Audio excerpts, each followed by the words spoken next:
إن الحمد لله نحمده ونستعينه ونستغفره ونعوذ بالله من شرور أنفسنا ومن سيئات أعمالنا من يهده الله فلا مضل له ومن يضلله فلا هادي له وأشهد أن لا إله إلا الله وأشهد أن محمدا عبده ورسوله يا أيها الذين آمنوا اتقوا الله حق تقاته ولا تموتن إلا وأنتم مسلمون يا أيها الناس اتقوا ربكم الذي خلقكم من نفس واحدة وخلق منها زوجها وبث منهما رجالا كثيرا ونساء واتقوا الله الذي تساءلون به والأرحام إن الله كان عليكم رقيبا يا أيها الذين آمنوا اتقوا الله وقولوا قولا سديدا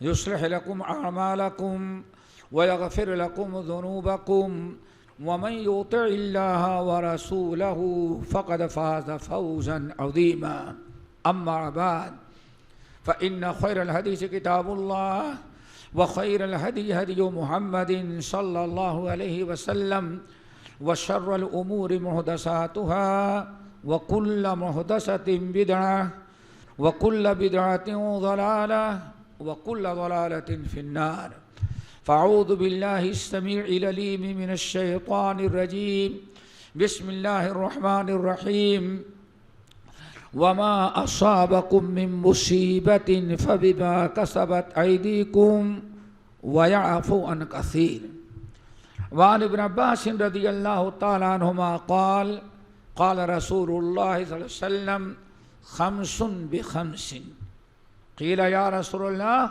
وما هن قال ما نقض قوم العهد إلا سلط عليهم عدوا من غيرهم وما نقضوا العهد إلا فشا فيهم الفقر إلى آخر الحدیث۔ صدر اجلاس، علماء کرام، معزز سامعین، نوجوان ساتھیوں، دینی ماں اور بہنوں، جس موضوع پر ہمیں کچھ گفتگو کرنی ہے اسی کی مناسبت سے ہم نے سورۃ شورى کی ایک آیت نمبر 30 تلاوت کی ہے۔ قرآن پاک کی مشہور سورہ شورى، شعراء نہیں، ایک ہے سورہ شعراء شاعر کی جمع اور ایک ہے شورى مشورہ والی۔ تو سورہ شورى کی آیت ہے آیت نمبر 30، جس میں اگر ہم غور فکر کریں اس آیت پر تو ہمیں خود اپنا فیصلہ کرنا آسان ہے کہ اس وقت ہمیں کیا کرنا ہے اور کیا چیز کرنے کی ضرورت ہے۔ دوستو، انسان کو اگر کوئی بیماری لاحق ہو جاتی ہے، چھوٹی یا بڑی، تو سب سے پہلے وہ ڈاکٹر کی طرف رجوع کرتا ہے۔ تو ڈاکٹر کتنے فارمولے بتاتا ہے، پیشاب ٹیسٹ کراؤ، خون ٹیسٹ کراؤ، پھر اس کے بعد بلڈ پریشر سے ٹیسٹ کراؤ، سب کچھ کراتے پتہ نہیں کیا MRI کراؤ اور کرو، یہ کرو۔ کیوں بھائی اتنا پیسہ؟ نہیں، سب بیماری کا پتہ چل جائے گا تو دوا کرنا آسان ہو جائے گا۔ اللہ اکبر، گھنٹوں کیا ہفتوں لگ گئے اس کو معلوم کرنے کی بیماری کیا ہے۔ کیوں؟ بیماری کا علم ہو جائے تو کہتے ہیں علاج آسان ہے۔ مسئلہ اصل میں جیسے دنیاوی طور پر ہم بیماری کے لیے کوششیں کرتے ہیں کہ آخر بیماری ہے کیا، اس کا علاج کیا، ڈاکٹر کے پاس جاتے ہیں۔ ہماری اور آپ کے زندگی کے پیش آمدہ مسائل خیر کے ہوں یا شر کے ہوں، اچھے ہوں یا برے ہوں، معاملات سے تعلق ہو یا عبادات سے، حقوق اللہ سے تعلق ہو یا حقوق العباد سے، دوستو ہر چیز کا حل سب سے پہلے ہمیں ایمان کے تقاضے کے مطابق کتاب و سنت سے ڈھونڈنا چاہیے، علماء سے معلوم کرنا چاہیے۔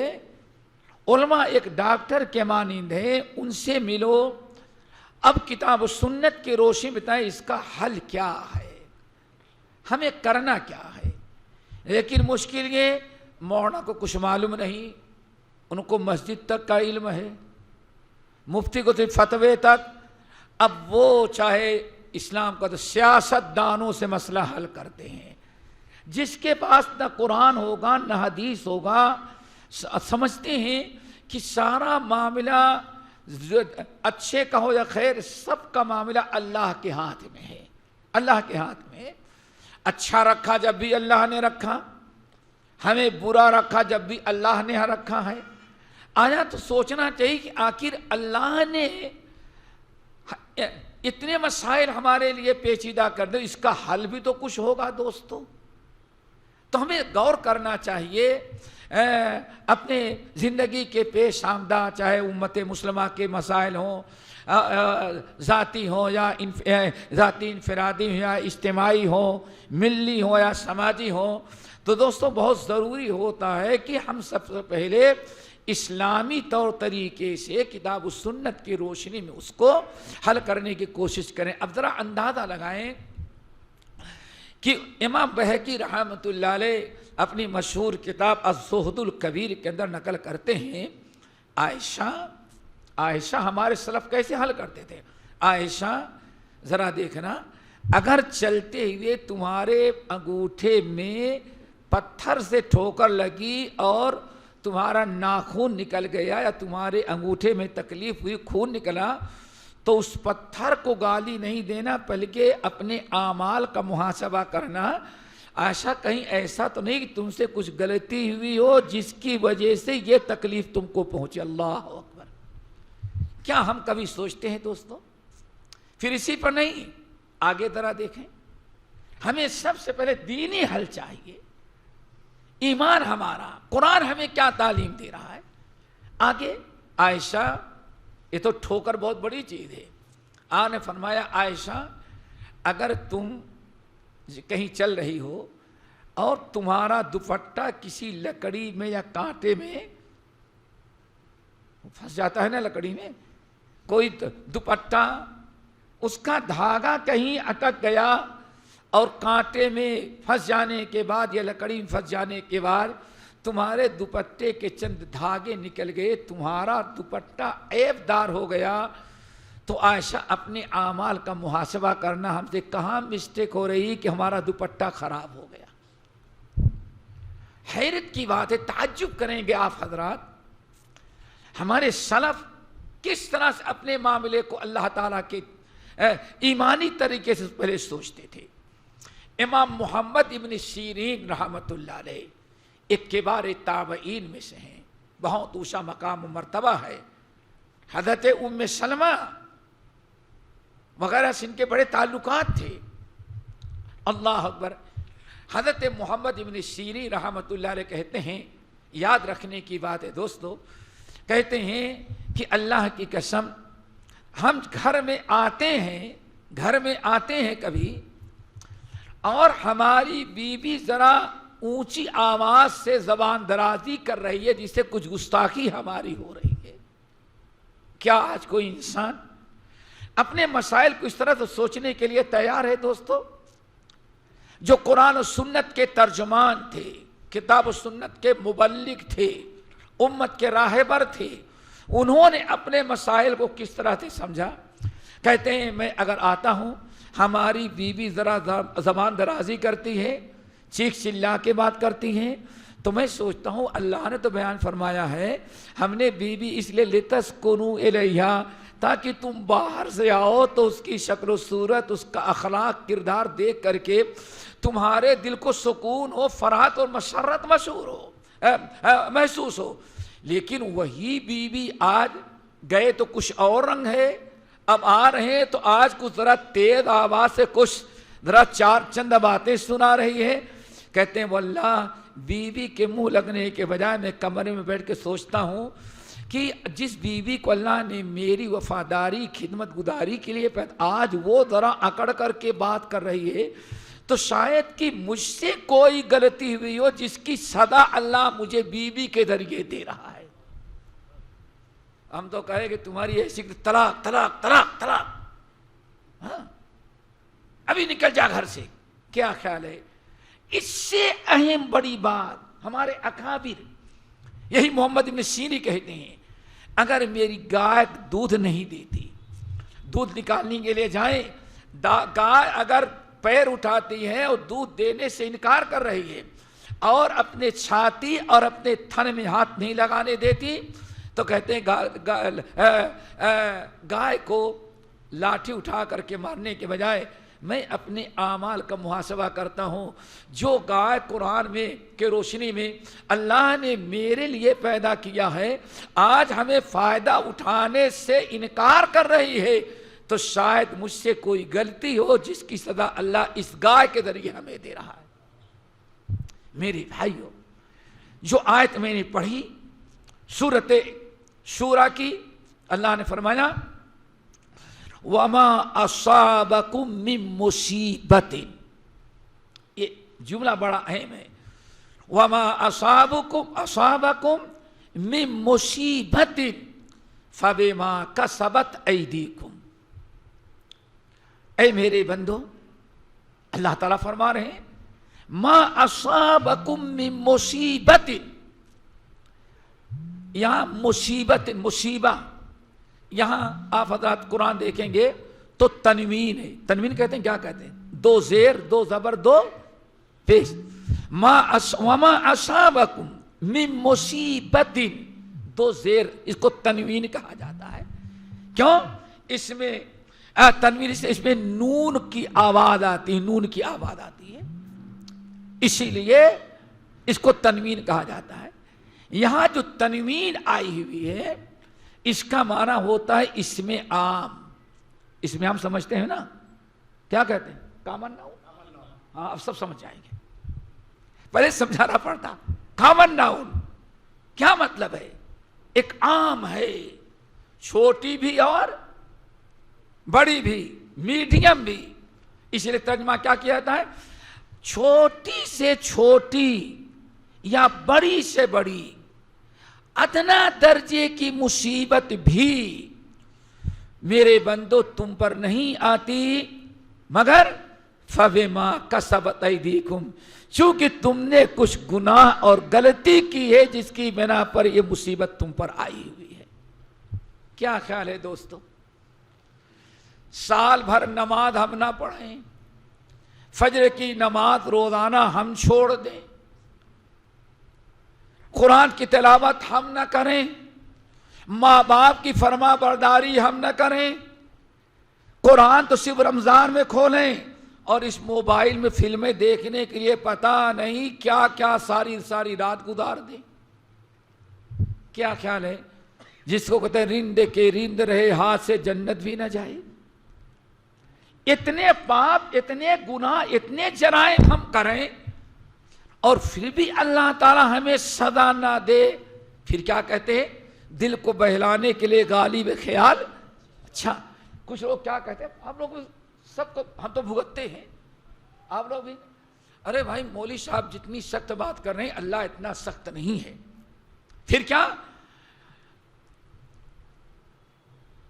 ماں، کوئی ماں کتنا بدماش بھی بچہ ہو لیکن اس کو آگ میں تو نہیں ڈال کے جلاتی. ہر آدمی کے ایک واقعی، کوئی ماں بچے کو مار دے گی، تھپڑ مارے گی، گھر سے نکالے گی، سب کچھ کرے گی لیکن آگ میں تو نہیں ڈالے گی. تو ماں سے لاکھوں گنا زیادہ محبت اللہ اپنے بندوں سے کرتا ہے. تو اللہ تعالیٰ اپنے بندوں کو کیسے جہنم میں ڈالے گا؟ اب مولوی صاحب کی 1 گھنٹے کی ساری تقریر اس دجال نے ایک جملے میں ختم کر دیا. کیوں؟ دجال کو استاد شیطان ہے. شیطان نے اس کو قال بل سولت لکم انفسکم امرا فصبر جمیل. معاملہ یہ ہے دوستو کہ ذرا غور کریں. اللہ نے فرمایا ما اصاب وما اصابکم من مصیبت، ادنا درجے کی مصیبت تمہارے اوپر نہیں آتی جب تک کہ تم نے کوئی غلطی نہ کی ہو. پھر وَيَعْفُو عَنْ كَثِيرٍ، ارے تم تو گناہ کر کے اس سے کہیں بہت بڑی سزا اور عذاب کے مستحق ہو چکے ہو، لیکن ارحم الراحمین ہے، اس لیے وَيَعْفُو عَنْ كَثِيرٍ، تمہارے بہت سارے گناہوں کو تو اللہ بغیر توبہ ہی کے معاف کر دیتا ہے۔ یہ رب کا احسان ہے۔ دوستو، ہمیں اپنے اعمال کا محاسبہ کرنا چاہیے، اسی لیے ان آیات پر ذرا غور کریں کہ وَيَعْفُو عَنْ كَثِيرٍ، جرائم، گناہ، منکرات، برائیاں یہی ہوتی ہیں مسلمانوں کے زوال کا سبب۔ اللہ اکبر، ہمارے مشائخ موجود ہیں، کچھ لوگوں کو اللہ، ایک شخص تھا، قرآن پاک میں جو واقعات بیان کیے گئے ہیں ان کو ہمیں ان سے عبرت و نصیحت حاصل کرنے کے لیے، کوئی غلطی نہیں سی، ایک غلطی کی، زندگی میں ایک گناہ کیا۔ یمن میں کوئی ایک بڑا انسان تھا، زمیندار، بہترین قسم کے کھجور کا باغ تھا، بہترین قسم کی زراعت تھی، اور وہ بیچارہ جب اس کی فصل تیار ہوتی تو اس کو 3 حصوں میں تقسیم کر دیتا تھا، ایک اپنے گھر کے خرچے کے لیے، اور دوسرا کھیتی کا اخراجات برداشت کرنے کے لیے، نمبر 3 سب صدقہ کر دیتا تھا، صدقہ کر دیتا۔ ساری زندگی بوڑھے باپ نے یہی کیا تھا۔ اللہ نے ہر عذاب، ہر بلا، ہر آفت سے بچایا اور رزق سے مالا مال کیا اس کو، لیکن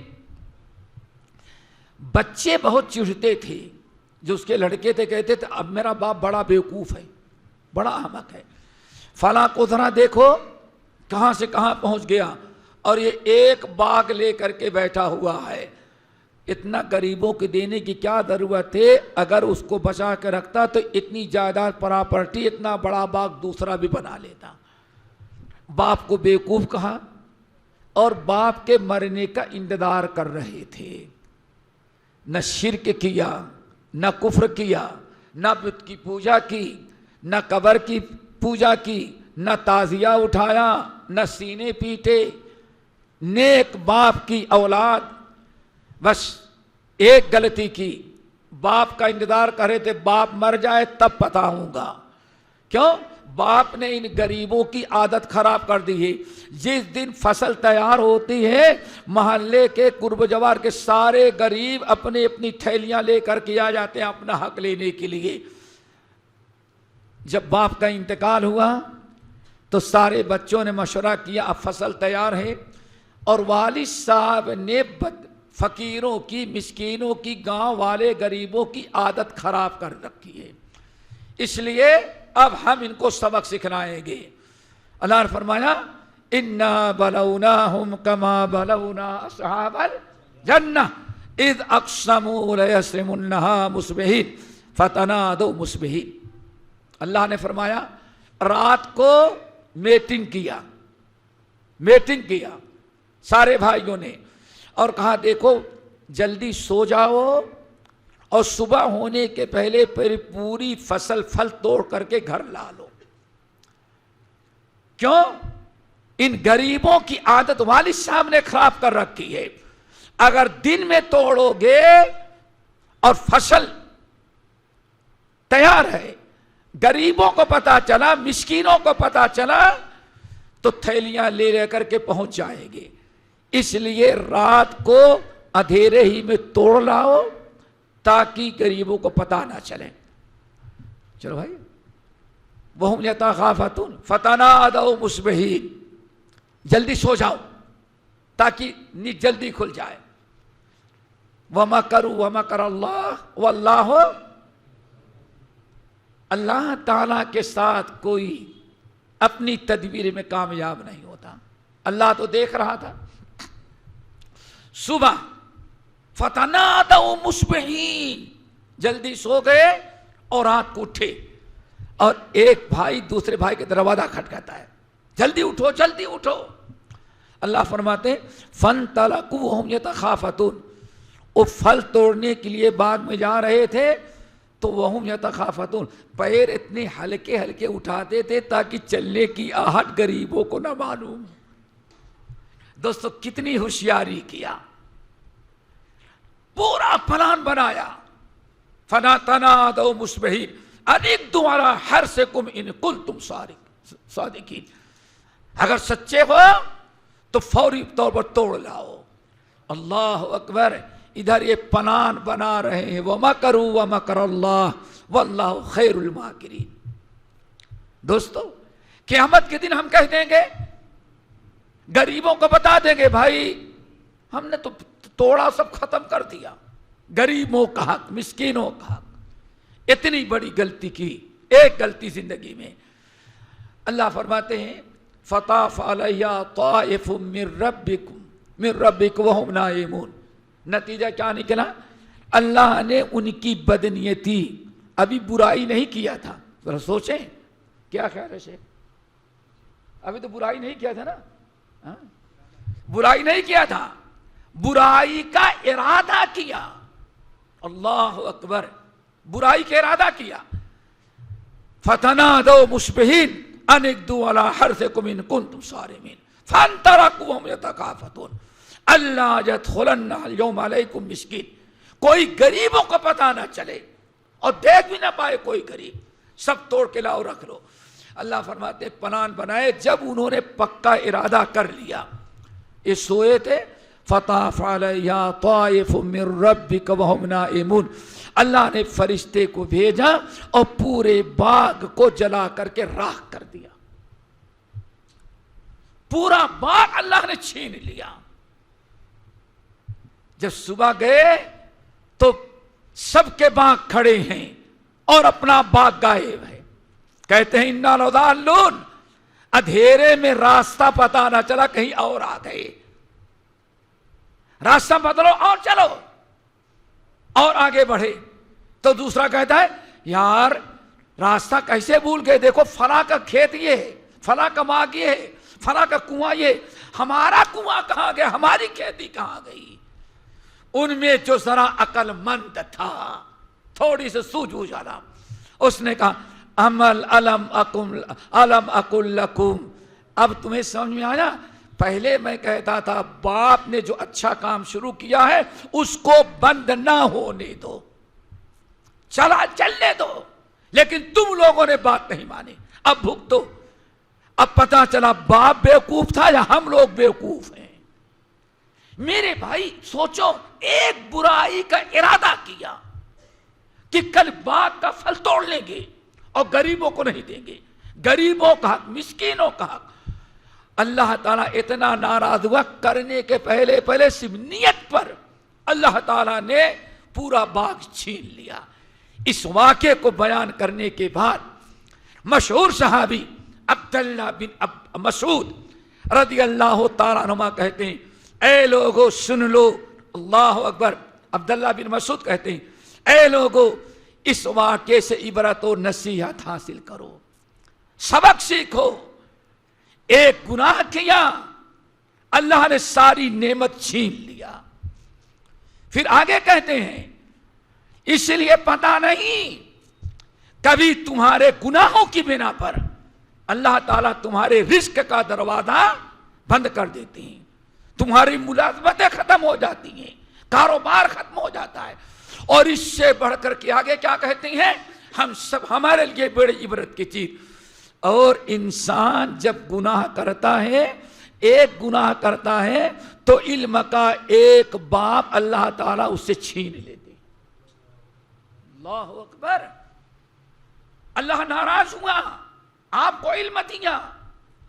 ایک باپ یعنی وضو کے مسائل کا جو علم تھا، ایک گناہ کیے اللہ نے چھین لیا، دوسرا گناہ کیے کتاب الصلاۃ کا علم چھین لیا۔ اللہ اکبر میرے بھائیوں، اسی لیے سنن ابن ماجہ اور شعب الایمان للبیہقی کی روایت، اللہ رسول نے ارشاد فرمایا ان الرجل لا يحرم من رزق، انسان کے رزق کا بہترین انتظام اللہ کیے ہے۔ اور رزق کس کو کہتے ہیں؟ کس کو کہتے ہیں بیٹے؟ ہمارے رزق کہتے ہیں بریانی اور روٹی کو. جو چیز کھائی جائے اس کو کیا کہتے ہیں؟ رزق. لیکن عربی میں رزق بیٹا بیٹی ملا ہے وہ بھی رزق ہے، بیوی ملی ہے وہ بھی رزق ہے، گاڑی ملی ہے وہ بھی رزق ہے. رزق کا مطلب عربی میں کیا ہوتا ہے؟ عرب میں کہتے ہیں ہر وہ چیز نعمت جو آپ استعمال کرتے ہیں، جس سے فائدہ اٹھاتے ہیں، اس کو کیا کہا جاتا ہے؟ اسی لیے حدیث میں کیا رادا کہو علمن و مالن. دیکھیں علم ہے اس کو بھی کیا کہا گیا؟ ورزقنی علمن. اللہ مجھے علم کا رزق دے دی. تو ہر وہ نعمت تو بیان کرتے ہیں انسان ان الرجل لا يحرم من الرزق. اللہ تعالیٰ بندے کو بڑی نعمتوں سے رزق سے نوازتا ہے، لیکن بذنب یصیبہ، جب کوئی برائی کرتا ہے تو اللہ اس کا رزق چھین لیتا ہے. ہو سکتا ہے آج بڑا عذاب کیا ہے؟ گھر میں بیٹی بھی آزاد ہو جا رہی ہے، بیٹا بھی آزاد ہو جا رہا ہے. کہیں ایسا تو نہیں کہ ہمارے گناہوں کی سزا اللہ تعالیٰ اولاد کی بغاوت کی شکل میں دے رہا؟ یہ ہمیں غور کرنا ہے. بہرحال بات لمبی نہ ہو تو بتانا چاہتا تھا یہ. اور حدیث جو میں نے پڑھی ہے، حدیث اس میں تقریباً اللہ رسول نے ارشاد فرمایا خمس بخمس. اے لوگو خمس بخمس. اے لوگو 5 اللہ تعالیٰ کی بڑی نعمتیں ہیں، اور ہر نعمت کے بدلے اللہ کا 5 بڑا عذاب ہے. خمس بخمس، 5 کے بدلے 5.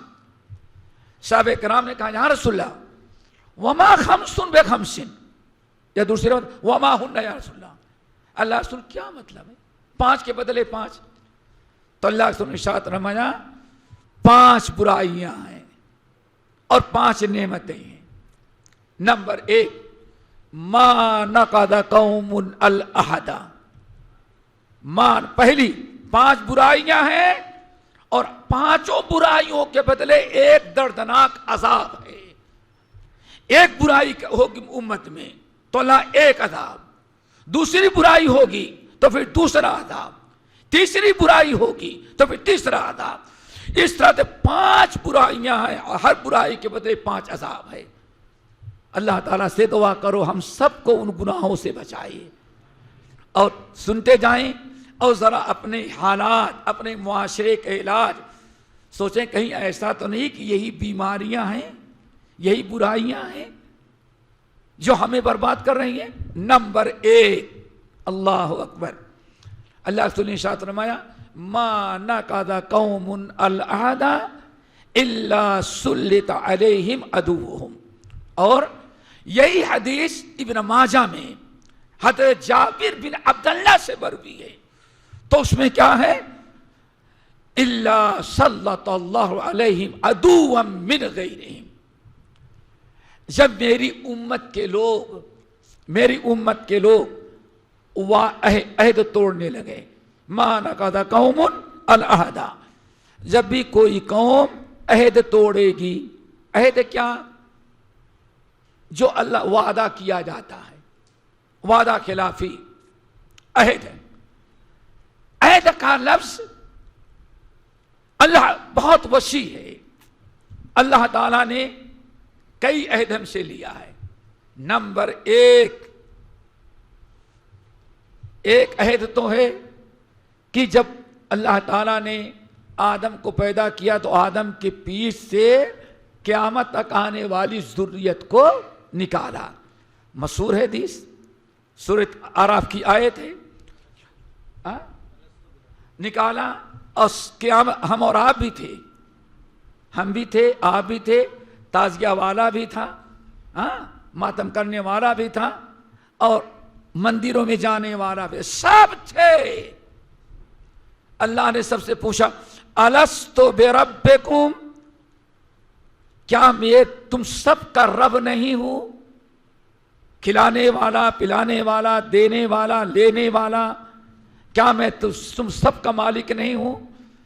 تو قیامت تک آنے والے لوگوں نے کہا بلا، اللہ کیوں نہیں، واقعی آپ سب کے رب و سب کے مالک ہیں۔ ایک عہد یہ ہے دوستو، پہلا عہد توحید پر، توحید پر، الستو بربکم، کیا ہم تمہارے رب نہیں ہیں؟ سب لوگوں نے وعدہ کیا۔ اللہ نے فرمایا ذرا یاد رکھنا، دنیا میں جانے کے بعد بھول نہیں جانا، لیکن ارحم الراحمین نے کیا کیا؟ اسی وعدے کو یاد دلانے کے لیے آدم کو دنیا میں بھیجا، پھر انبیاء آئے، وہی عہد دلاتے رہے، آخر محمد صلی اللہ علیہ وسلم تک نبوت کا دروازہ رہا۔ تمام انبیاء آئے اور کتاب، سنت، نبی کے ذریعے اس وعدے کو یاد دلایا گیا۔ یہ پہلا وعدہ ہے۔ اب آپ بتائیں، یہ تو پہلا وعدہ ہے، اگر انسان شرک کر رہا ہے، کفر کر رہا ہے، توحید چھوڑ رہا ہے، تو پھر اللہ تعالیٰ کا عہد توڑا ہے۔ ما نقض قوم العہد، جب بھی کوئی قوم وعدے کو توڑ دے گی، جب عہد شکنی ہم نے شروع کیا تو اس کی سزا کیا ہے؟ سلط علیہم عدوہم، دشمنوں کو اللہ تعالیٰ طاقت دے کے تم پر مسلط کرے گا۔ پوری دنیا میں جہاں بھی آپ کے امتی ہوں گے، عدوہم، دشمنوں کو، ظالموں کو اللہ تعالیٰ تمہارے اوپر مسلط کرے گا۔ اور ایک روایت میں ہے تم دعا بھی مانگو گے تو اللہ تمہاری دعائیں بھی قبول نہیں کرے گا۔ ایک تو یہ ہم نے توحید کو چھوڑا۔ نمبر 2، نبی علیہ السلام جب آئے تو ہم نے نبی علیہ السلام سے عہد کیا، لا الہ الا اللہ محمد رسول اللہ۔ ہم نے سنتوں کی پیروی کی تو اللہ تعالیٰ کا وعدہ عہد پورا کیا، اور جہاں ہم نے بدعتیں ایجاد کرنی شروع کی، توحید چھوڑا، ایک وعدہ خلافی، سنت کی اتباع چھوڑ کر کے جب ہم کفر شرک میں مبتلا ہوئے تو دوسری عہد شکنی۔ پھر آگے بڑھو، وَقَضَىٰ رَبُّكُمْ أَلَّا تَعْبُدُوا إِلَّا إِيَّاهُ، اللہ نے حکم دیا ہے، فیصلہ کر دیا ہے کہ اللہ کی عبادت کے ساتھ ساتھ ماں باپ کی نافرمانی بھی نہیں کرنا، ماں باپ کی فرما برداری کرو۔ ماں باپ کی نافرمانی اور فرما برداری کتنی ہو رہی ہے، یہ بھی عہد شکنی، ماں باپ کی نافرمانی، یہ بھی ایک عہد توڑا جا رہا ہے، اور ایک عہد آپس میں لیا جاتا ہے۔ اور ہمارے یہاں ایک رشتہ قائم ہوتا ہے جس کا نام ہی کیا ہے؟ نکاح کا نام کو کیا کہتے ہیں؟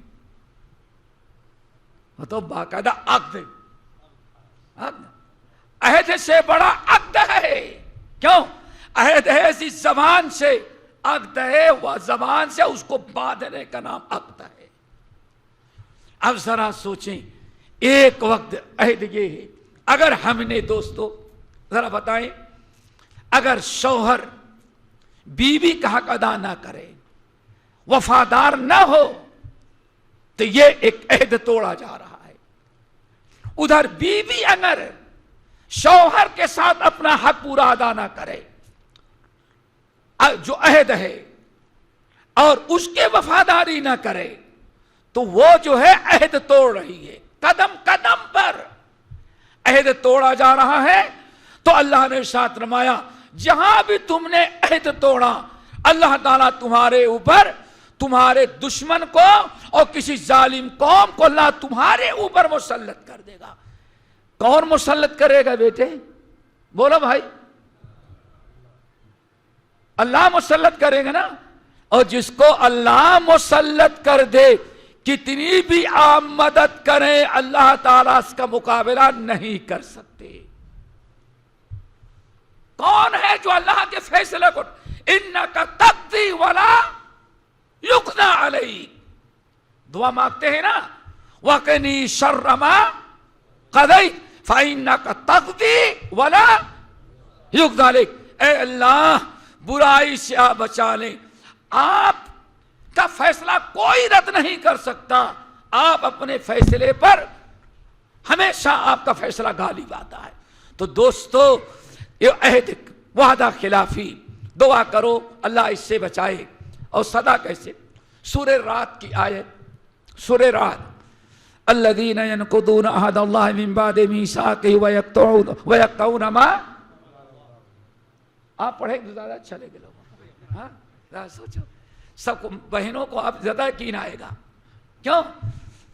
والذین ینقضون عہد اللہ من بعد میثاقہ ویقطعون ما امر اللہ ان یوصل بہ، آگے ویفسدون فی الارض، ویفسدون فی الارض، والذین ینقضون عہد اللہ، جو اللہ کے عہد کو توڑتے ہیں، وَيَقْطَعُونَ مَا أَمَرَ اللَّهُ بِهِ أَن يُوصَلَ، اور اللہ نے جس چیز کو جوڑنے کا حکم دیا ہے اس کو وہ توڑتے ہیں۔ آپ ذرا دیکھو، یہ بھی ایک لفظ ہے، 3 گناہ، الذین ینقضون عہد اللہ من بعد میثاقہ، نمبر 2 وَيَقْطَعُونَ مَا امر اللہ بِأَن یُوصَلَ، نمبر 3 وَيُفْسِدُونَ فِی الارض، آگے اولئک لہم اللعنہ۔ کیا سمجھتے ہیں کہ ہم روزہ رکھ لیں گے فلسطین کا مسئلہ حل ہو جائے گا؟ روزے سے حل ہوگا، شرک کرتے رہو گے، ہمارا سارا مسئلہ حل ہو جائے گا، کیوں؟ ہم روزہ رکھ لیں گے، وہ بھی بدعت کے ذریعے۔ پوچھو، یہ بھی سنت ہے، کیسے جنگ بدر، جنگ خندق، جنگ حدب، اتنی جنگیں لڑی اللہ کے رسول نے، اللہ سے دعا مانگی لیکن روزہ نہیں رکھا۔ ظالموں نے سمجھا بھوک ہڑتال سے سارا مسئلہ حل ہو جائے گا، یہ ایسا مسئلہ نہیں حل ہوتا۔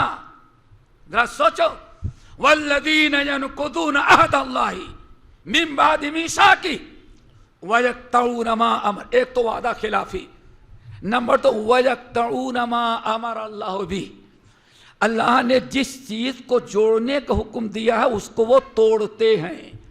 اب یہاں اہل علم کا جو مفسرین علماء ہیں وہ بڑی عجیب سے بات کہتے ہیں، وہ بھی یاد رکھیں، کہتے ہیں کہ وَيَقْطَعُونَ مَا أَمَرَ اللَّهُ بِهِ أَن يُوصَلَ، دوسرا گناہ کیا ہے؟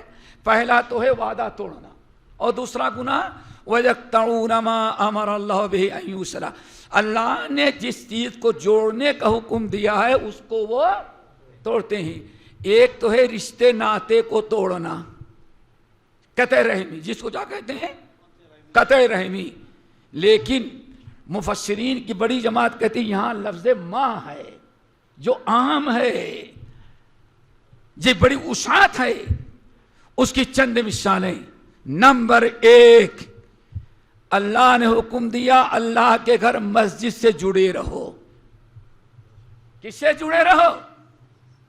وَيَقْطَعُونَ مَا أَمَرَ اللَّهُ بِهِ أَن يُوصَلَ، مسجد سے جڑے رہو، اور ہم مسجد سے کٹے ہوئے ہیں، روزی کے لیے تو 11 مہینے نوکری کرتے ہیں اور نوکری سے 1 مہینہ کٹتے ہیں، اور اللہ کے لیے ماشاءاللہ 11 مہینے کٹتے ہیں، صرف 1 مہینہ رمضان میں جڑتے ہیں۔ ذرا سوچو، کم سے کم عدل و انصاف تو کرتے یارو۔ وَيَقْطَعُونَ مَا أَمَرَ اللَّهُ بِهِ أَن يُوصَلَ، نمبر 2، یہ اللہ کی مسجد سے جڑنا۔ اگر آپ اللہ کے مسجد سے جڑیں، یہ علماء موجود ہیں، اللہ رسول فرمایا ثلاثۃ کلہم ذامن اللہ عز وجل، 3 قسم کے بندے ہیں اللہ نے گارنٹی دے رکھی ہے کہ ان کے جان کی، مال کی اللہ فرماتے ہم حفاظت کریں گے۔ ان میں سب سے پہلے مسجد میں آنے جانے والا. مسجدوں سے ہمارا رشتہ کتنا رہ گیا ہے. اپنا گھر بنانا ہو تو کروڑوں, اور اللہ کا گھر بنانا ہو اور مولانا رسید لے کر کے کسی کو بھیج دیں, بھائی چھت ڈلوا دیں, نہیں کہیں کچھ اور انتظام کر لیں, ابھی ہمارے حالات اچھے نہیں ہیں, حالات اچھے نہیں ہیں. اور صبح پتا چلا بادو والا پلاٹ پھر بک رہا ہے, تو کیا خیال ہے؟ کہیں گے چپکے چپکے خرید لو تاکہ کسی کو پتا نہ چلے. اس کا مطلب یہ ہے کہ وَيَقْطَعُونَ مَا أَمَرَ اللَّهُ أَن يُصْلَحَ, مسجد سے جوڑو, اللہ تعالیٰ حفاظت کرتا ہے. اسی لیے سورہ یونس کی آیت جب فرعون, اس زمانے کے فرعون, آج کا نہیں اس زمانے کا فرعون, اور انشاءاللہ اس کو سنیں, اس زمانے کے فرعون نے سورہ یونس کی آیت جب مسلمانوں پر ظلم کیا کہ ہمارے ملک میں اب مسلمان زندہ نہیں چھوڑیں گے, ایک مسلمان نہیں باقی رکھیں گے. اللہ, جو آج ہو رہا ہے اس سے پہلے تقریباً سب کچھ ہو چکا ہے. اس لیے ایک بات ہمیں یاد آئی, یاد رکھنے کے لائق ہے. امام ابن القیم رحمۃ اللہ علیہ کہتے ہیں بابا آدم کے زمانے سے لے کر کے حضرت عیسیٰ تک جتنی برائیاں ہوئی تھیں, جتنے جرائم ہوئے تھے, جتنے برائیاں ہوئی تھیں, قومیں ہلاک ہو گئیں, لیکن برائیوں کے جراثیم قیامت تک باقی رہیں گے.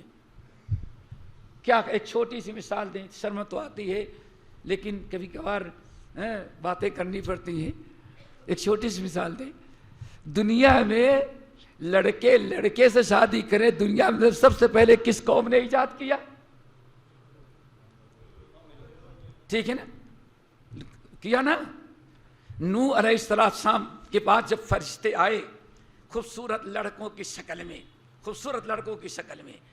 اور کسی نے جا کے بتا دی, ایجنٹ ہوتے ہیں نا, حرام کاری کروانے کے لیے ایجنٹ ہوتے ہیں, گلی کھڑے رہتے کمبخت, لعنت اللہ علیہم, اللہ ہے توبہ نہ کرے تو اللہ کے لعنت کے مستحق ہو رہے. ایجنٹ جا کے بتایا ایسے بدماش, ہاں بڑے خوبصورت لڑکے, اتنے خوبصورت لڑکے تو دیکھا ہی نہیں تھا. اب بھوکے بیڑیے کے مانند درندے ٹوٹ پڑے. حضرت لوط علیہ السلام گھر میں گھس گئے, اللہ گھر میں گھس گئے نا, گھر میں گھس گئے ظالم. اور اب لوط علیہ السلام بہت پریشان ہوئے. آخر میں تنگ آ کیا کہتے ہیں, میرے قوم کے لوگوں, اللہ کے واسطے, اللہ کا دین ہے, ڈرو, یہ میرے مہمان ہیں, باہر کے لوگ آئے ہیں بیچارے. کیوں؟ لوط علیہ السلام کو بھی پتا نہیں تھا کہ کون ہے, کون؟ فرشتے. ماشاءاللہ, نبی ہو کر کے سامنے جو ہے یہ نہیں پتا کہ انسان ہے یا کیوں. اگر اس زمانے کا مسلمان ہوتا تو کہتا بابا سب جانتے ہیں. ہاں, ابھی ایک بڑا عجیب سا حادثہ 2 ہفتہ پہلے میں کرناٹک, نارتھ کرناٹک میں تھا, ادھر نارتھ کرناٹک میں. تو وہاں ایک درگاہ تھی بالکل روڈ پر, روڈ چوڑا کرنا تھا, تو اس میں درگاہ آ گئی. تو حکومت نے پہلے نوٹس دی, اس کو بھاوے توڑو, اس کو ہٹاؤ یہاں سے, لیکن نہیں, مسجد توڑی جا سکتے لیکن درگاہ نہیں توڑی. بڑی بات بنی. آخرکار اب حکومت کو مکمل کیا کریں, بات کرتے ہوئے حکومت نے کہا اچھا ایسا کریں, اس سے بڑی زمین وہ دے دیتا ہوں, وہاں بنا لیں اور اس کو آپ چھوڑ دیں. تو کمر کھود کے آپ نکال لیں, جو کچھ آپ کا ولی ہے بیچارہ ولی, اس کو اٹھاؤ لے جاؤ, وہاں چلے جاؤ. ماشاءاللہ اب راضی ہو گئے. ٹرانسفر کیوں؟ اب دیکھے کہ 1 کا 10 مل رہا ہے تو قبر بھی بن جائے گی, چلنے کی درگاہ, اور زمین ہوگی وہ بھی بیچ لیں گے, اور باقی رقم سارے مجاورین آپس میں جیب گرم کر لیں گے. بڑا خوش, بہت خوش. آپ لوگوں نے سنا ہوگا, بڑا خوش. اچھا کھدائی کی گئی, وہاں پہلے تیار کی گئی قبر, یہاں کھدائی کی گئی, کھودتے جا رہے ہیں, نہ ہڈی ملتی ہے, نہ پیر ملتا ہے, نہ سر ملتا ہے, کچھ ملتا ہی نہیں. کچھ اندازہ لگا تو اس کو گھیر دیا پہلے کپڑے سے, کوئی اجنبی نہیں, تجلی ظاہر ہو رہی ہے. اگر دیکھو گے تو موسیٰ نے تجلی دیکھی, اندھے ہو کے گر گئے, تم بھی برباد ہو جاؤ گے. جب شرک یہاں تک ہوگا, اتنے ہم عہد توڑیں گے, اللہ کبھی مدد نہیں کرے. اللہ اکبر. چلو بھائی, پبلک بیچاری بیوقوف بھولی مان گئی. اب گئے, کچھ نہیں, وہاں کھودنے لگے تو دفنانے کے لیے کچھ چاہیے نا. اب ہنگامہ, پبلک نہیں آ سکتی. اچھا پولیس آئی تو پولیس نے کہا کہ بھائی یہاں جو دفنا رہے ہو کیا ہے, کچھ ہڈی نہیں ملی, نہ کفن ملا, نہ ٹکڑے ملے, کوئی چیز ملی ہی نہیں, تو یہاں کیوں دفنا, کیا کرنا. کہا کہ بات اصل میں آپ کے سمجھ میں نہیں آئے گا, اس کو سمجھنے کے لیے عقل ہونی چاہیے. پولیس نے کہا کیا, کہا اللہ کے ولی قبر میں دنیا میں گھومتے رہتے ہیں, جس دن قبر کھودے کہیں اور گئے تھے وہ. قبر کھودے لیکن بابا یہاں نہیں تھے, بابا کہیں دورے پر گئے ہوئے. اللہ اکبر. مولا باشد کی چپ نہ شد. میرے بھائیو ذرا سوچو, یہ بتا رہا تھا کہ حضرت لوط علیہ السلام, یہاں بابا سب جانتا ہے پیٹ میں کیا ہے, کھانا کیا کھایا ہے, کس نے تم پر, اور اگر بخار آ جائے ان کو, ایک ڈاکٹر کے یہاں گئے نہیں دور ہوا, دوسرے کے کہاں گئے نہیں دور ہوا, تیسرے کہاں گئے, جو چلے آئے ان کے پاس, کسی نے کر دیا ہے کچھ. اتنا ڈھلمل یقین, اتنا عقیدہ کمزور. اب یہ ہے اگر پیشہ ور راکی ہیں, ارے نہیں یہ تو کالا جادو کسی نے کر دیا ہے. اب کیا نتیجہ نکلا, سفید ایمان کے اوپر کالا جادو غالب آ گیا. اللہ اکبر. کیا کیا ہو رہا ہے. پھر اب جتنا علاج کریں کچھ ہے نہیں. آخر میں کیا کہے گا راکی, اصل میں یہ بہت پرانا ہے, اس کے لیے کافی دن تک محنت کرنے پڑے گی تب جائے گا. پھر کورس کیا, ہاں پتہ لگا لیا کس نے, تمہاری فلاں انٹی نے فلاں جگہ جادو کرا کے دفنایا ہے. آپ جھگڑے لڑا دیا پورے خاندان میں, شیطان اکٹھا. میرے بھائیوں عقیدہ اپنا, جب اتنے ہمارا ایمان اتنی جلدی ختم ہو جاتا ہے تو اللہ کی مدد کہاں سے آئے. بہرحال بات کر رہا تھا کہ لوط علیہ السلام کو پتا نہیں تو کسی بابا کو پتا نہیں کہ یہ کون ہے. فرشتے علماء موجود ہیں, فرشتے آئے ابراہیم کے بعد بشارت دینے کے لیے انسانی شکل میں. ابراہیم کو پتا نہیں چلے گئے, پورا بچڑا ہی بھون کر کے لائے, لیکن فرشتے کھاتے نہیں. جب نہیں کھائے تب ابراہیم ڈرنے لگے, شاید ہے کوئی دال میں کالا, یہ نمبری ڈاکو چور ہیں, چونکہ پرانے زمانے کے مسئلہ مشہور ہیں, جس کے گھر کا نمک چکھ لیا کبھی اس کے گھر اس کے ساتھ دغابازی نہیں. تو ہمارے گھر کا نمک نہیں چکھ رہے ہیں, اس کا مطلب یہ ہمارے ساتھ دغابازی کریں گے. ابراہیم علیہ السلام خوف زدہ فوجدہ فی نفسی, پریشان ہیں. تو فرشتوں نے کہا کہ پریشان نہ ہو, ہم فرشتے ہیں, آدمی نہیں ہے, اس لیے ہم کھانا نہیں کھاتے. جب تک فرشتوں نے نہیں بتایا ابراہیم خلیل اللہ کو پتا نہیں چلا, اور ہمارے بابا کو قبر کے اندر بھی کیا ہے سب کچھ پتا چل جاتا ہے. میرے بھائیوں بہرحال لوط علیہ السلام کو پتا نہ چلا کہ فرشتے ہیں. بڑی عاجزی کے ساتھ کہتے ہیں, الیس منکم رجل رشید, ظالموں کوئی ایک سمجھدار آدمی تو ہوتا تمہارے ہاں, ایک سمجھدار آدمی, لیکن پوری قوم کی قوم ایسی بیوقوف ہے. بہرحال انہوں نے لوط علیہ السلام آخر میں دو باتیں کہی, ہاں اولائی بناتی ہن اطہر لکم. میرے بھائی ان مہمانوں کے ساتھ بدتمیزی کر کے مجھے بدنام کرو, یہ باہر کے آئے ہوئے مہمان ہیں, یہاں سے جائیں گے, اگر ان کے ساتھ تم نے حرکت کی وہاں بتائیں گے تو پورا ملک پوری قوم بدنام ہوگی, ہم بھی بدنام ہوں گے, تو کم سے کم بدنامی سے بچو. ایسا کرو, نمبر 2 یہ ہماری بچیاں ہیں, ان بچیوں سے شادی کرو, نکاح کرو, حلال طریقے سے فطرت کے مطابق ان سے اپنی ضرورت پوری کرو. تو ظالموں نے کیا کہا معلوم ہے, ما لنا فی بناتک من حق, بچیوں کو لوگ کو ہمیں بچیاں نہیں چاہیے, ہمیں لڑکے ہی چاہیے. کیا خیال ہے, اس زمانے میں جرم سمجھا جاتا تو آج اس کا قانون پاس کیا جا رہا. ہو رہا ہے نا، قانون پاس کیا جا رہا ہے. تو ابن القیم کتنی پیاری بات، ہر وہ گناہ جس گناہ کی بنا پر اللہ نے قوموں کو ہلاک کیا تھا، وہ قوم تو ہلاک ہوئی، لوط علیہ السلام کی قوم ہلاک ہو گئی، لیکن شیطان اس برائی کو آج بھی باقی. اور ماشاءاللہ کچھ ہم لوگ بچے ہوئے ہیں، اللہ تعالیٰ آئندہ بچائے، لیکن اب وہ جو گناہ تھا آج باقاعدہ وہ فیشن اور قانون بن رہا ہے. آئے دن بھائی آدمی کی آزادی، جب آزادی کے نام پر دین چھوڑنے لگیں گے، پردہ کرنا آدمی کی آزادی، داڑھی آدمی کی آزادی، ہم جنس شادی آدمی کی آزادی، ہر آزادی کے نام پر، آزادی کے نام پر شیطان نے سارا دین ہم سے چھین لیا. پھر ذرا سوچو، آج اتنی آزادی کہ آج مرد عورت نظر آتا ہے، عورت جو ہے مرد نظر آ رہی ہے. یہ کیوں؟ آزادی میرے بھائی، آزادی ہے، کفر میں آزادی ہے، دین میں اتنی ہی آزادی ہے جتنی آزادی کی ضرورت ہے. انسانی ضرورتیں پوری ہو سکتی ہیں، یہ ہمارے لیے کافی ہے. بہرحال تو دیکھیں وہ برائی آج بھی موجود ہے، بلکہ آج فیشن اور قانون بنا ہوا ہے.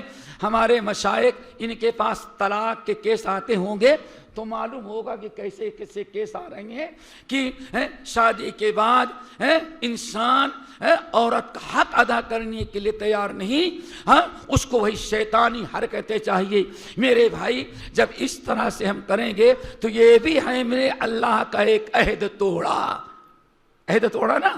آگے والذین ینقضون عہد اللہ من بعد میثاقہ ویقطعون ما امر اللہ بہ ان یوصل. بات چل رہی تھی جوڑنے پر، آج جوڑنا نہیں، توڑ پیدا کیا جا رہا ہے. ہر چیز جس سے اسلام نے جڑنے کا حکم دیا ہے، اسلام سے جڑیں، دین سے جڑیں. اور سب سے بڑی چیز آپ سمجھتے ہیں کہ امت کی پوری نجات علماء سے جڑنے میں ہے. کس سے جڑنے میں؟ اور علماء ہی سے علم سیکھے، علماء ہی سے. بلکہ اب علماء سے نفرتیں دلائی جا رہی ہیں، علماء سے جڑیں. امام حسن بصری رحمت اللہ علیہ کہتے ہیں، اور پھر سن لو، علماء سے الگ ہونے کے بعد جڑنا، علماء سے نہیں جڑیں گے تو کہیں کے نہیں رہ جائیں گے. صحیح بخاری کی روایت، صحیح بخاری کتاب العلم کی روایت، نبی علیہ السلام بیٹھے ہوئے ہیں، مسجد میں ہیں، آپ درس دے رہے تھے، درس یعنی سمجھے کچھ دین سکھلا رہے تھے. نبی علیہ السلام دین سکھلا رہے ہیں، مسجد کے سامنے سے 3 دوست گزر رہے تھے، بالکل تینوں ساتھی ماشاءاللہ گزر رہے تھے. گزرتے ہوئے دیکھ نگاہ پڑی کہ اللہ رسول کچھ بتا رہے ہیں اور لوگ بہت اچھی تعداد میں اکٹھا ہیں، تو چلو ہم لوگ بھی بیٹھ جاتے ہیں. آئے، بیٹھ گئے. تینوں آئے تو 3 کردار. نمبر 1 ایک بیچارہ آیا تو ادھر دیکھا ادھر دیکھا، ادھر جھانکا ادھر جھانکا، سوچتا تھا کہ اللہ کے رسول کے کتنے قریب ہم جا کر کے بیٹھیں. تو ادھر سے ہوتے ہوئے بالکل اللہ کے نبی علیہ السلام کے بازو میں قریب آ کر کے بیٹھ گیا. وہ تینوں آئے، صحابہ میں کسی کو پتا نہیں کون آ رہا ہے، کیونکہ ہر ایک کی نظر اللہ کے رسول پر تھی، لیکن نبی علیہ السلام دیکھ رہے تھے. آئے، بیٹھ گئے. دوسرا سوچتا آئے ہیں، بعد میں آگے جا کے بیٹھے تو بڑی شرم کی بات ہے، کوئی ایسا نہ ہو کہہ دے بھائی بعد میں آئے پیچھے بیٹھو. تو جہاں ہے سو ینتہی المجلس، جہاں مجلس ختم ہوتی تھی وہیں وہ بیٹھ گیا. اللہ کے رسول نے دوسرا کردار دیکھا. تیسرا ماشاءاللہ، تیسرے صاحب نہ آگے گئے نہ پیچھے بیٹھے، کھڑے ہو کر کے دیکھتے رہے بہت دیر تک. اللہ کے رسول بھی کچھ نہیں بولے. تھوڑی دیر کے بعد مسجد سے نکلے اور چلے گئے. بھائی دنیا میں یہی ایک کام رہ گیا ہے. وہ تو نبی یہ سیکھے، ہم بہت بیزی ہیں، ہمارے سامنے بہت ذمہ داریاں ہیں. وہ وہیں سے واپس چلا گیا. نبی صلی اللہ علیہ وسلم نے شیخ نبی حدیث گزری ہے نا، تینوں کے 3 کردار کو دیکھا. ایک اللہ کہ نبی صلی اللہ علیہ وسلم کے قریب آیا. قریب بیٹھیں کہ جتنا قریب بیٹھیں کہ اتنا ہی زیادہ دل میں بات اترتی ہے. دوسرا وہاں بیٹھا اور تیسرا بہت بیزی تھا وہ چلا گیا. سلام پھیرنے کے بعد نبی علیہ السلام نے فرمایا لوگوں تمہیں 3 آدمیوں کا قصہ سناؤں. تو ابو واقد الليثي رضی اللہ تعالیٰ کہتے ہیں جو حدیث کے راوی, ہم لوگوں نے سوچا پرانی کبھی بابا آدم کے زمانے کا واقعہ ہوگا 3 آدمیوں کا, یا قوم نوح کا ہوگا, یا قوم سمود, یا موسیٰ کا ہوگا, یا عیسیٰ کے زمانے کا. ہم لوگ نے ضرور سنائیں. آنے فرمایا ذرا غور سے سنیں. 3 آدمی تھے اور تینوں کا 3 کردار. نمبر 1, اما احدہم فآوا الی اللہ فآواہ. ایک آدمی, پہلا آدمی وہ اللہ سے جڑنا چاہا, اللہ کے قریب آیا. اللہ اکبر. اللہ کے قریب یعنی اللہ کی دین کی باتیں سننے کے نبی کے قریب آیا. اما احدہم, ایک اس میں سے اللہ کے قریب آیا. فآواہ اللہ, قسمت جاگ اٹھی اللہ کے, اس کے اس عمل سے اللہ اتنا خوش ہوا کہ ہمیشہ ہمیشہ کے لیے اللہ نے اس کو اپنا بنا لیا. اللہ اکبر. دوسرا انسان آپ نے فرمایا, دوسرا وہ فاستحیا, وہ شرمایا تو اللہ تعالیٰ کو بھی شرم آتی ہے. کیا مطلب؟ وہ دوسرا آدمی آگے آنے سے شرما رہا تھا کہ آگے جائیں گے تو لوگ کیا کہیں گے, آیا ہے بعد میں وہ بیٹھتا ہے آگے. شرم کی بات, لوگ اس طرح باتیں کریں گے. نمبر 2, بڑی شرم کی بات ہے کہ نبی دین کی باتیں سناتے ہوں اور ہم مجلس چھوڑ کر کے چلے جائیں. شرم. اللہ کے رسول نے ارشاد فرمایا دوسرا ساتھی اس نے حیا کیا تو اللہ رب العالمین کی بھی رحمت جوش میں آئی. جو مارے شرم کے بیٹھ گیا تو اللہ نے فرمایا میرے بھی یہ رحمت کے برخلاف ہے کہ میں اس کی قدر نہ کروں, محروم کروں. ہم نے اس کو بھی اپنے رحمتوں سے مالا مال کر دیا. نمبر 3, اب ذرا غور سے سنو. فَأَعْرَضَ أَن رَّآهُ اسْتَغْنَىٰ كَلَّا إِنَّ الْإِنسَانَ لَيَطْغَىٰ أَن رَّآهُ اسْتَغْنَىٰ. ایسے شخص کے بارے میں اللہ رسول نے ارشاد فرمایا. تیسرا, اس نے اعراض کیا. کس سے اعراض کیا؟ کیا بات ہو رہی؟ اعراض کیا. کیا اعراض کیا؟ دین سیکھنے سے اعراض کیا, نبی کی محفل میں بیٹھنے سے اعراض کیا, کتاب سنت کی دلچسپی سے اس نے اعراض کیا. اس نے تیسرے نے اعراض کیا تو کیا ہوا؟ فَعَارَضَ اللَّهُ عَنْهُ, اللہ نے بھی اس سے اعراض کر لیا. کتنی بڑی بدبختی جس سے اللہ تعالیٰ اعراض کر لے. فَعَارِضْ عَمَّنْ تَوَلَّىٰ عَنْ ذِكْرِنَا وَلَمْ يُرِدْ إِلَّا الْحَيَاةَ الدُّنْيَا ذَلِكَ مَبْلَغُهُم مِّنَ الْعِلْمِ. اللہ رسول فرمایا, اللہ فرماتے ہیں یہ بڑا انسان بڑا ناسمجھ ہے جس نے ان ذکرنا, جو اللہ کی یاد, اللہ کی کتاب, اللہ کے نبی کی سنت کہ یہ بہترین علم, اس سے جو اعراض کرتا ہے. اور جو وَلَمْ يُرِدْ إِلَّا الْحَيَاةَ الدُّنْيَا, اور دنیا میں جو کچھ کوشش کرتا ہے صرف دنیا کے لیے کرتا ہے, اللہ کے لیے, دین کے لیے, قبر کے لیے, حشر کے لیے کچھ کرتا ہی نہیں. اللہ نے فرمایا اے نبی اب آپ اس کو اس کی حالت پر چھوڑ دیں, ہم اس سے خود اب نپٹ لیں گے. اس لیے دوستو وَيَقْطَعُونَ مَا أَمَرَ اللَّهُ بِهِ أَن يُوصَلَ, جڑنے کی ہے. اللہ کے رسول نے فرمایا نا اِذَا مَرَرْتُمْ بِرِيَاضِ الْجَنَّةِ فَارْتَعُوا, حدیث ہے یہ نا, اللہ معلومانی صحیح میں نقل کرتے ہیں.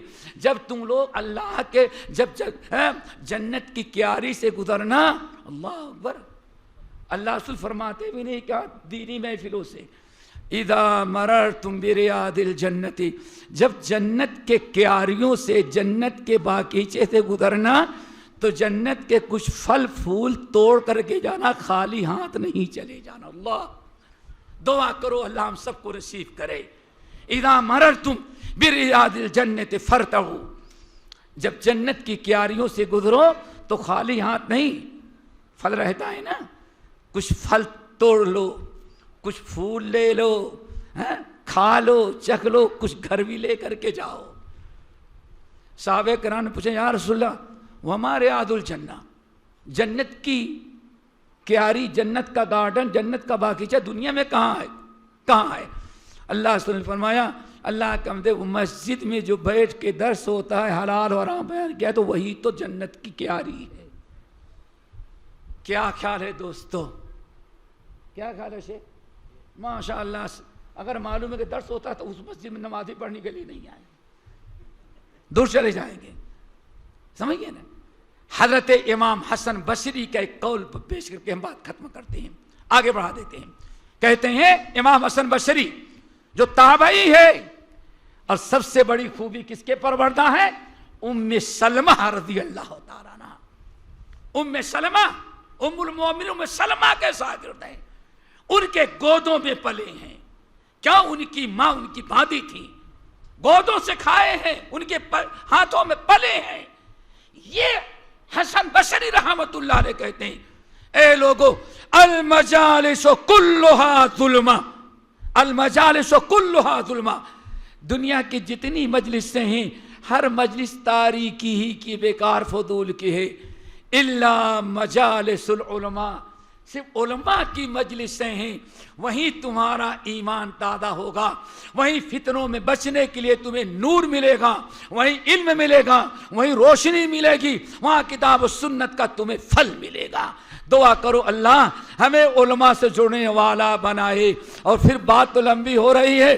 سنن ترمذی, مسند احمد بن حنبل, مسند ابو یعلا, مسند بزار, شعب الایمان للبیہقی کی روایت. نبی علیہ غور سے سنو, نبی علیہ السلام نے ارشاد فرمایا اے لوگو الدنیا کلھا ملعونہ, الدنیا کلھا ملعونہ.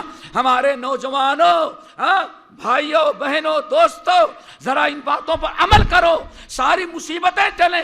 اللہ نے حکم دیا جڑو, ہم جڑتے نہیں بلکہ ہم کیا کرتے ہیں, ٹوٹتے ہیں. کتنی پیاری بات. اللہ رسول نے فرمایا الدنیا کلھا ملعونہ, پوری کی پوری دنیا ملعونہ ہے. کیا ہے؟ اردو بولتے ہیں نا ملعونہ, ملعونہ کا ترجمہ اے مبعدۃ عن اللہ. کیا مطلب؟ دنیا کی ساری چیزیں تمہیں اللہ سے دور کرنے والی ہیں. ٹھیک ہے نا؟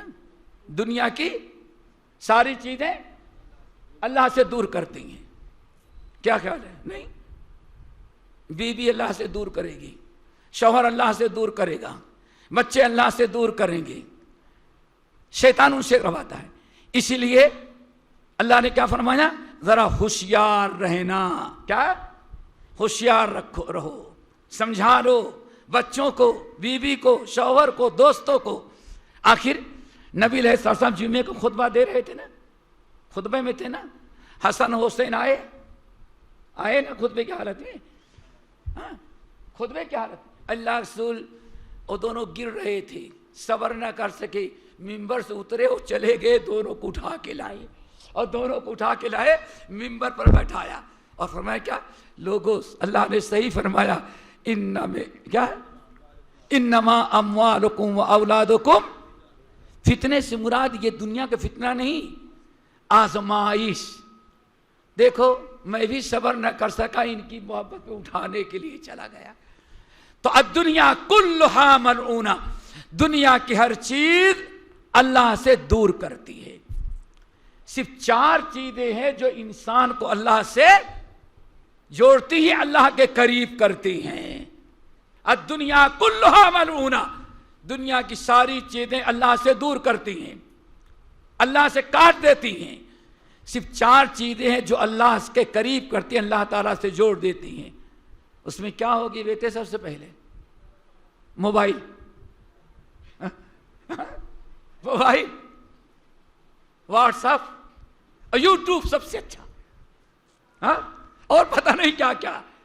اللہ نمبر 1 عالمون. کیا ہے؟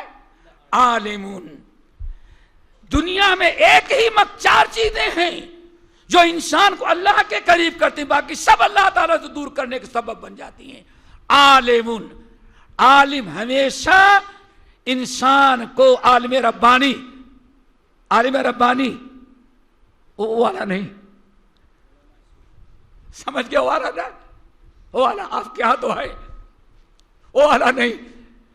عالم ربانی ہمیشہ انسان کو اللہ کے قریب کرتا۔ نمبر 2، او متعلم، اگر عالم نہیں تو متعلم جو ہوتا ہے طالب علم، اس سے محبت، اس کی خدمت، اس کے حق میں دعائیں اور اس کی مدد کرتے رہو گے تو طالب علم کی برکت سے، کیوں؟ وہ ایسا عمل کر رہا ہے جو اللہ کے قریب کرتا ہے، اگر اس سے تم جڑو گے تو وہ بھی اللہ تعالیٰ کے قریب کا سبب بن جائے گا۔ نمبر 3، ذکر اللہ، اللہ تعالیٰ کا ذکر۔ نمبر 4، وما والا، اور وہ سارے نیک اعمال جس کو اللہ نے اپنا محبوب قرار دیا ہے۔ ان 4 چیزوں کے علاوہ ساری چیزیں اللہ سے تم کو دور کر دیتی ہیں۔ باتیں بڑی لمبی ہو گئی، میں ختم کر دیں؟ کیوں 5 پوری کر دیں؟ تھوڑا سا بے فہرست سنا دیتے ہیں۔ 2 گزر گئے نا، 2 گزر گئے نا۔ ایک تو دوستو وعدہ خلافی، نمبر 2 تو گزر گئے۔ نمبر 3، وَلَا ظَهَرَتِ الْفَاحِشَةُ فِي قَوْمٍ قَطُّ، جب بے حیائی، زناکاری، حرام کاری، منکرات، بے شرمی کی چیزیں عام ہوگی تو اللہ تعالی فشا فیہم الطاعون، ان کے اوپر موت اللہ تعالیٰ ان کے اوپر موت مسلط کر دے گا۔ اب موت، نمبر 1 بیماری، کرونا کا حشر دیکھ لیا، اسی شہر میں درس والا آدمی دبئی سے بہو بیمار ہوئی، ساس کو وہاں سے بیٹا، پتہ نہیں کتنے پاپڑ بیلتے ہوئے کئی روز کے بعد یہاں پہنچی بیچاری، آئی تھی پوتی کی خدمت کے لیے، اس کی دیکھ بھال کے لیے، اس کی تعزیت کے لیے، لیکن پھر بچ کر کے نہیں جا سکی۔ سمجھ گئے نا میرے بھائی؟ ابھی آپ نے دیکھا کہ کیسے کیسے موت کو مسلط کی، کبھی بیماری کی شکل میں، کبھی سیلاب کی شکل میں، کبھی ایکسیڈنٹ کی شکل میں، اور کبھی بمباری اور بلڈوزر چلانے کی شکل میں۔ یاد رکھنا، یاد رکھنا، اپنے اعمال کا پہلے محاسبہ کرو۔ وَلَا ظَهَرَتِ الْفَاحِشَةُ فِي قَوْمٍ قَطُّ، جب بے شرمی، بے حیائی عام ہو جائے، اور ایک روایت میں یہاں تک کہ بے حیائی اعلان کر کے کیا جائے۔ آج اللہ اکبر، کس طرح سے بے حیائی، بے شرمی، حرام کاری، آنکھوں کا زنا، ہاتھ کا زنا، پاؤں کا زنا، ارے کم سے کم آج سارا بیڑا تو اس نے غرق کیا ہے، جس برائی کے لیے کہیں جانا ہی نہیں ہے۔ یہ ساری چیزیں جب عام ہو گئیں تو اللہ رب العالمین موت کا عذاب مسلط کر دیتا ہے۔ دعا کرو اللہ ہم سب کو موت کے عذاب سے محفوظ رکھے۔ موت آئے لیکن اچھی موت آئے۔ ابھی سنا ہوگا، ہم نے تو بس ایسے سنا تھا، 3 کلومیٹر لمبی خندق کھودی گئی۔ کتنے؟ 3 کلومیٹر۔ اور جیسے بلڈنگ آپ بنانے لگیں اور آ کر کے میٹیریل لا کے گرایا جاتا ہے وہاں سیمنٹ اور غارہ، ایسے ہی مردوں کو لپیٹ لپیٹ کر کے اس کھڈے میں ڈال کر بلڈوزر کر کے اوپر سے مٹی ڈالی جا رہی۔ موت، موت میرے بھائی، موت کا عذاب اللہ مسلط کرے گا۔ یہ بے حیائی کا وَلَا ظَهَرَتِ الْفَاحِشَةُ فِي قَوْمٍ قَطُّ إِلَّا فَشَا فِيهِمُ الْمَوْتُ، اللہ تعالیٰ موت کا عذاب مسلط کرے گا۔ نمبر 4، وَمَا حَكَمُوا بِغَيْرِ مَا أَنزَلَ اللَّهُ، جب لوگوں کو قرآن و حدیث کا فتویٰ اچھا نہ لگے، وَمَا حَكَمُوا بِغَيْرِ مَا أَنزَلَ اللَّهُ، اور جب فیصلے قرآن و سنت کے پسند نہ آئیں، شریعت کے مسئلے پسند نہ آئیں، اور غیر اسلامی، غیر شرعی قوانین کے ذریعے فیصلہ کرانے لگیں اور اسی میں دلچسپی ہو اور پیسے دے دے کر کے اسلامی فیصلے میں کہیں پیسے ہے،